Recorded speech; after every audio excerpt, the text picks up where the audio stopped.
So moving forward, so they broke the water, and now labor is on, honey. As my mom comes back, she come back. I'm, whew, whew. She's like, what? Has it picked up? Has it picked up? And I'm like, well, that lady came in here and just broke my water, mom. And she's like, what? So my mom's going off. The lady's like, I did not break it. It broke when I went to go check her centimeters.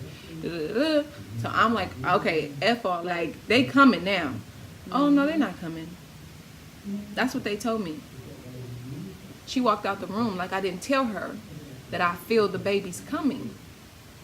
So I sat in there for like, I think it was about 15 minutes just hollering. My mom's like, holler. Because I was in a lot of pain. Like, the contraction was coming every 45 seconds. So I wouldn't even get time to breathe, you know what I'm saying? It was just like, ooh, and I would catch it. It's coming back. It's coming back. The clock was just going 15, it was long 15 minutes. But my mom told me to just scream out there, let them hear you because they're not listening. After enough hollering, the lady comes in and she's like, oh, let me check you. And when she comes and checks me, she notices that I'm like at 9 point something centimeters wide, okay? So now she goes and calls the other nurse. She's trying not to let me know, like, that she was wrong. Mm-hmm. She's over there whispering to her, and she's talking in these medical terms. She said something. And I said, what does that stand for? What's layman's terms? Is that 9? And she said, yes, you're at 9. I've been telling you this for, 15 minutes now. So it really is a big thing about, they don't believe black women. We're so strong, we're not supposed to feel nothing. And we're stupid. They think you're stupid because you don't know nothing about your body. You're clueless. You don't know anything about nothing. And I know I was chilling before you put your fingers in my vagina, and now I hate the race is on. Okay, so throughout the time as I'm in pain and contracting, I keep hearing, they keep questioning me, so you're going to get a C-section? And I'm telling no, I'm having natural birth. I know both my children are head down. I mean, I know from the research that if both children are head down, they stay head down, you should be able to, do your thing. That's right. So, that's right. Like I said, they kept asking me, different people would come in and ask me the same question. It was very frustrating. See how they bombard you? And bombard you while you're not paying attention. And they know you're in pain. They know you're in another kind of realm when you're in labor. After she finally admitted, okay, boom, she's about to have these babies, they like, let's rush her to the OR. So now I'm like, you're not taking me to the OR. Take me to the delivery, the DR. The delivery room. The OR. And they're like, well, it's just in case. I said, when I get in there, this is me being wheeled out. When I get in there, I bet not see a knife. Because I'm realizing that they going to make me have this damn C-section.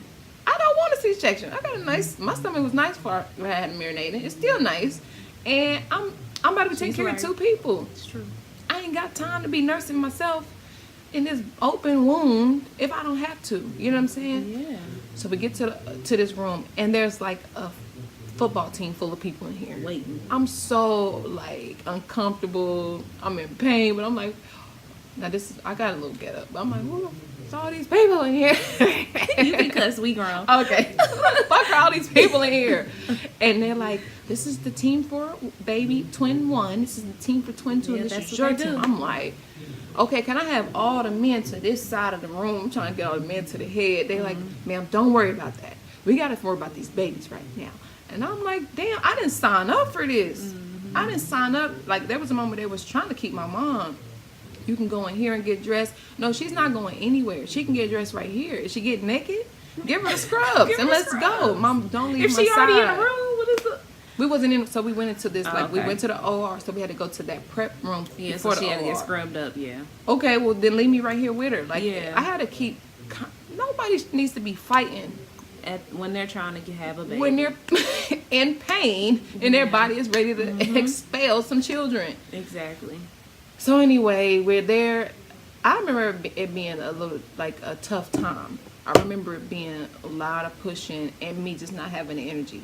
Now that Nora mentions that they're not eating for a day and a half.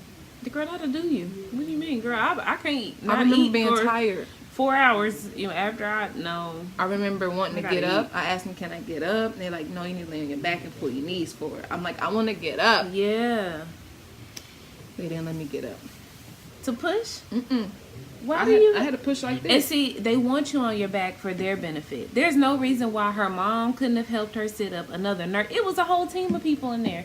Why did nobody say, you know what? No nurse come forward and say, hey, if she wants to sit up, she can sit up. Nobody. I'm telling you, 15 people in there. But they want you on your back for their benefit. Having your baby on your back is the worst thing you can do. It's like the babies don't slide out flat. You know, if you got a little gravity, you know, you need a little tilt. So then that'll help that, you know, the baby drop down. I mean, not to be nasty, but you're pushing out a turd that's way smaller than the baby. It needs the gravity. You sit on the throne, on the porcelain throne. You get on that mug, and it comes out with the gravity. So why wouldn't the baby do the same thing? No, baby. I had to grab the back of them knees. That's hold horrible. it back, and they holding my knees too. And I'm like, this is so awkward. And we could have just sat up. It was so much burning. The crown. So much burning. I was like, it's burning my ass on fire. That was crowning? Whose head was that? That was Amir. And he got a round head, too. He got that round head. He does. So it was like that push, and he wasn't coming, and this one lady kept going like this, trying to put her finger to open it. Ooh, I had to tell her, don't do that again, okay? And she said, well, I'm trying to help you. I'm going to tell you one more time, don't do that again. Don't do it. Do not stretch my coop right now. So, like I said, just tired, just going against gravity. I'm just like, can you just grab them? They're like, nah, you got to do it. You got to do it. It was one nurse in there, and I don't know her name, but I'm going to tell you, out of all 15 people, she's the only one that I remember, like, you know what I'm saying, just wasn't against me. Yeah. Or wasn't like treating me like I wasn't a human. Like, I felt like they really saw me as like an animal. Like a cow having a baby right now or something. It was not a welcoming, calm, cool feeling, okay? So, Amir, I finally got that head, and then it was a little bit, like, okay, now we just got to get the rest of that out. So Amir comes on out, and they put him on my chest, and, we have our quick moment, but they ready to take him right back. He done got the stuff in his eyes. I'm like, how did you have time to do that? They was like, wait, swipe. So they were taking him away from me, and I'm like, where is he going? And they said, we need to take him to the NICU. And I'm looking at my mom, is something wrong with him? She says, no. So why? And I said, well, then he can't go to the NICU. And they said, he needs to go. No, he cannot go. Me and his brother are still here. Yeah. We're still here. So they just took him over to this area, and the nurses tended to him over there. As they could have done in the beginning. The game plan was, okay, you can rest. After pushing Amir for, I think Amir, we went for about 30 minutes. Okay. So now you can rest. That's pretty good. Yeah. So now you can rest, and they told me you get 30 minutes of resting. So I remember them doing a lot of holding, just trying to make sure Aiden don't get in there and spaz out. Keep head down, stay head down. So I remember them doing like a little bit of like maneuvering him, just kind of go ahead and go down, but let me keep you straight. Yeah. So I'm relaxing. I swear, I went on a vacation. I went to Bali. I wasn't asleep. I'm wide awake, but my brain was gone because I was so tired. And all I remember is a voice in my ear, and she said, this is that nurse that I like. She said, did you hear what I said to you? And I'm like, what? And she's like, do you hear his heartbeat? Now it's kind of like I'm coming back to the real world. And Aiden's heartbeat is, that machine is beeping fast. And she's like, his heart rate is dropping. You need to get him out of there now. Them legs went up. And 3 pushes, and Aiden flew out. I said, all right, he's out. They almost like it was a catch. He came out. So then they brought him to me, soup, wrapped him up and everything. And now they was ready to take both of them. I'm like, where are they going? Yeah. And so they needed to go to the NICU. Still nothing was wrong with Aiden. Still nothing wrong with me. It's just procedure. Okay, Mom, you go with them. Yeah, somebody go with the babies. So my mom with the boys. Then they took me into this room where I go and recover. And I remember feeling amazing. It's like I had dropped a load. I've been held down for 6.5 months. I've been laid down, and my back was aching every day to the point where it just became a part of life. So as soon as they came out, my back, I was like, oh, I forgot that your back don't hurt every day of your life. Like, I'm like, okay, so what's next? They didn't have me sitting in this room too long. Well, what's next? I'm ready to see my kids. And they're like, we're going to take you to your room. You know, my mom's still with them. We're going to take you to your room. And then, all right, boom, get me to my room because I'm ready to get going. So they get me to my room and I'm like, okay, I'm ready to see the kids, and they're saying, well, we're gonna bring you a wheelchair. Girl, I'm off bed rest. Yeah, what? I mean, it's cool for a wheelchair because that's, you know, you don't want to be walking a whole lot. I wanted to walk after you just had birth. Yeah, that's what they were saying. Yeah. But I'm telling you, I was ready to go. I was ready to get going. So kind of had me wait for that wheelchair. I went ahead and let me just go find a NICU. So I'm walking down the hall with my robe and I got an IV, you know, and when I can hear I heard Amir and Aiden crying in the NICU. They was looking for you. I don't know how I knew it was them, but I knew it was them because I started picking up the pace because I could hear these little people yelling, and I get in there and I see this lady with a Enfamil bottle. Ooh. And I scream, and they're like, oh, shh, fuck that. What do you got in his mouth? What do you got about to put in his mouth? And she's like, he was hungry. I said, I ain't got not one call. My mom wasn't there. At this time, I guess my mom had went somewhere. But they were getting ready to feed Amir. They hadn't brought him to you to Enfamil. eat. Hadn't brought him to me, hadn't called me, nothing. Aiden was still asleep. Like I said, Aiden He was a sleeper. sleep. 80 bear is what we call this, hibernates. But Amir was up ready to eat, and they were about to take that moment from me. They were going to take that, and they was going to stuff this. I mean, just to even think about an infant, the little bitty tiny ones they have for infants, it looked like baby food, like, you know, like a baby doll bottle. Yeah, we over here scrunching up our face, but it's, you know, you don't just. It's once again, it's a lack of consent. You don't just feed nobody's baby. They just had them. You don't know what she got planned. You don't know what culturally, anything. You don't know. You don't just feed nobody's baby. You should call her. That's the appropriate thing to do. And then find out if you can feed the baby a bottle of Enfamil. So we did our nursing thing. Amir wasn't the easier one to latch on. I don't know, for whatever reason. That's why I kept asking him, did you give him a bottle? Because he would be like, not really want to deal with me, and that would be hard, you know what I'm saying, because I wanted to get into a rhythm. Let me get both of them on, and you know, Amir kind of, but he would drink, but it would be a resistance at first. I remember I didn't know this. As I said, it's like amazing that we gotta like share the stuff. I didn't know that breast milk is this miracle thing, you know. Liquid gold. I did not know this. I didn't know what it was doing for their stomachs, you know, and they have that black poop.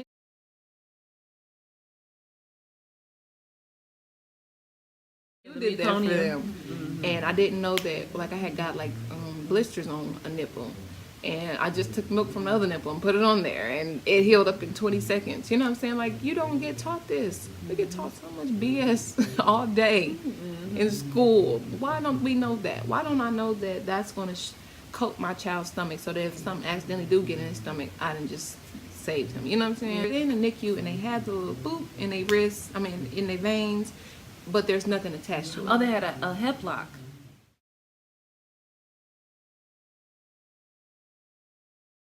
Is that what it's called? Yeah, just so if they need to put an IV, it's already in the there. boy's wrist. Mm-hmm. Really? Without nothing being wrong with him, they had to have a port. Just in case we need to. That's a lot. That's what I'm saying. This is before I got to them. They had already stuck my children. So I asked why was it there. It's just in case. And I'm like, are they sick? And it's no. You know what I'm saying? So it came to a point where I didn't leave them in the NICU. They would tell, you can't stay in here all day. Tell me I can't. Well, then bring them to the room then. Yeah.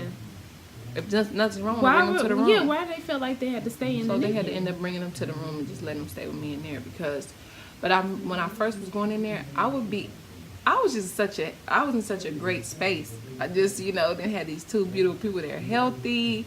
We living good right now, you know what I'm saying? But I did tend to not even, also consume in my own way. I didn't notice that the kids in the NICU were actually sick. And there were several sets of twins. And one day I just looked over and I saw nothing but sick babies. And it was so sad. It was so sad. A lot of twins was in there. A lot of the parents wasn't coming back and seeing them babies. And I just want to know, how is the babies going to get better if your mama don't come see you? Yeah.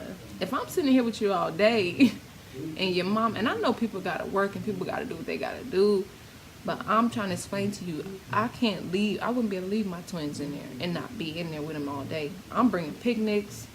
I'm having a sandwich. But how do you do that? A baby just lived in your body, in your womb for 10 months. Well, okay, twins are a little bit shorter. But 9 months, and then you just drop them off in the NICU, and then you don't see them for like go back to work a few days, a day. Like, how do you do that? Like, I get you. Maybe if you have, I get if a mother has health problems and she might have been, you know, out of it and she couldn't even care for her babies. But even in those situations, it's important that people, if the baby's healthy, bring them to the mother, put them on the mother's chest, give them some skin to skin. But just to have them laying up in the NICU, I honestly no believe love, that's what them kids was missing, was no love. was the love. I mean, to see a baby laying like this, it was hard. I'm like, who's not coming to see this baby? It was rough. So even the lady who I shared a room with for the 3 days that I was there, she didn't want her baby in the room. She would tell them to take that baby out. I'm going to get my rest. And she would turn over, honey, and go to sleep. She knew this was her last time. She was going to get some rest, I guess. I remember asking her, and she said this is the only time she can get rest. So send that baby back and let the nurses take care of it for 3 days until I have to take it. I don't know. It just was different for me. That's deep. I guess if you don't plan on breastfeeding and all that doesn't matter to you, you know, you're going to give them in formula. But I feel like, you know, if you're giving birth at the county, you may need more assistance, you know, so you need more assistance. But infant and formula is expensive.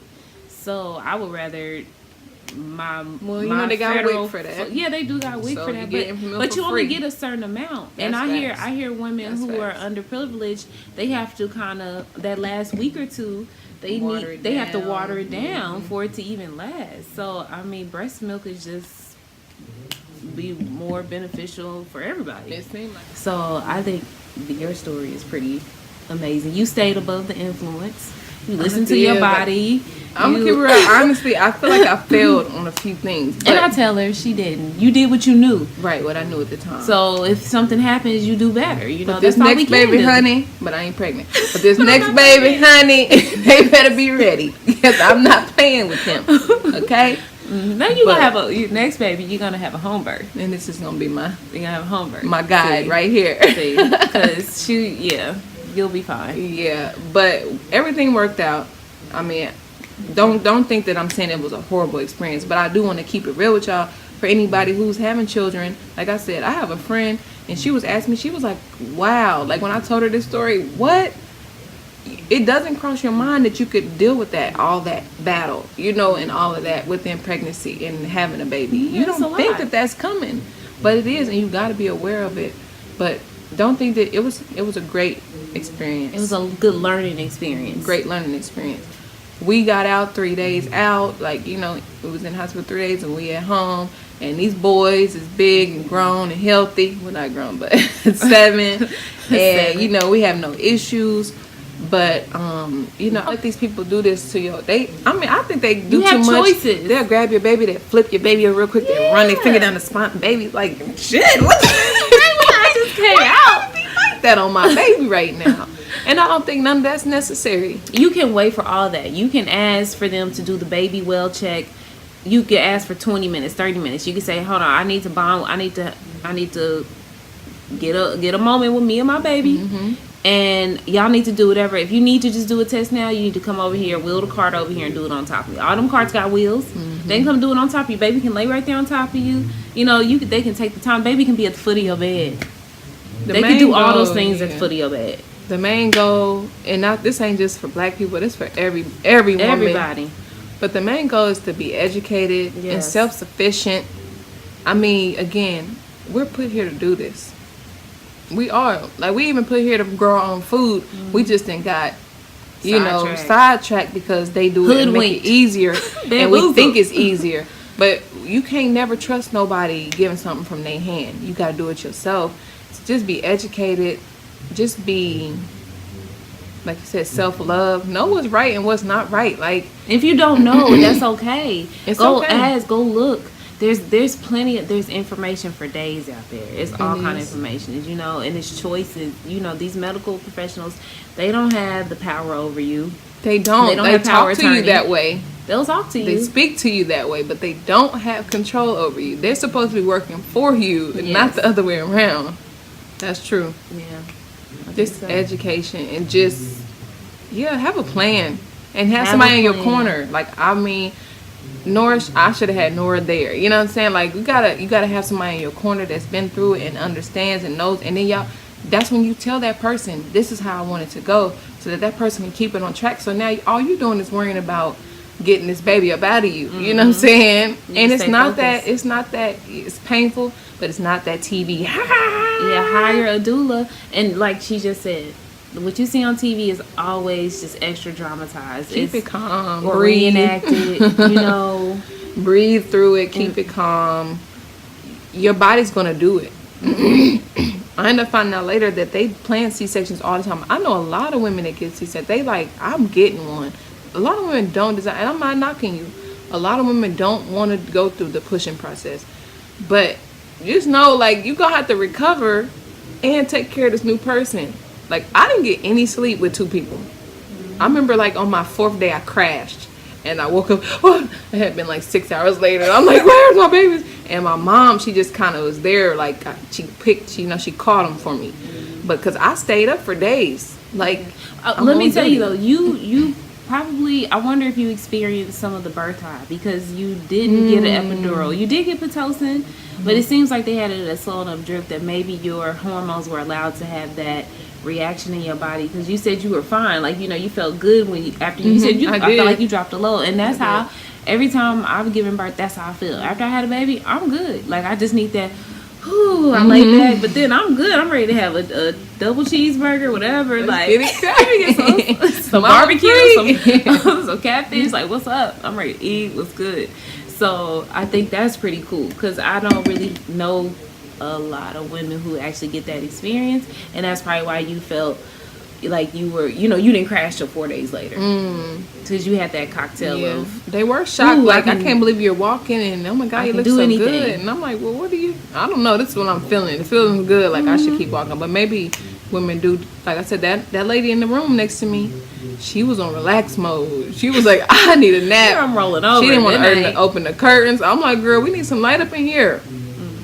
But yeah, maybe you're right. Tell my guest, my friend Eboni, thank you for coming on and sharing your story. You know, I think our stories need to be shared, and more of us Black women have these stories, and not the whole everything, my vagina went to hell and back again stories all the time. Mine ain't gone to hell. Okay, we can have these conversations, and we know that there's all different types of way babies are born, and things, the experiences that we have, and it's not the worst. It's not. You know, it's a mixed bag, I think. So thank you for coming. Thanks for sharing. And me, I love it. I hate the light is we've lost the light, but appreciate you.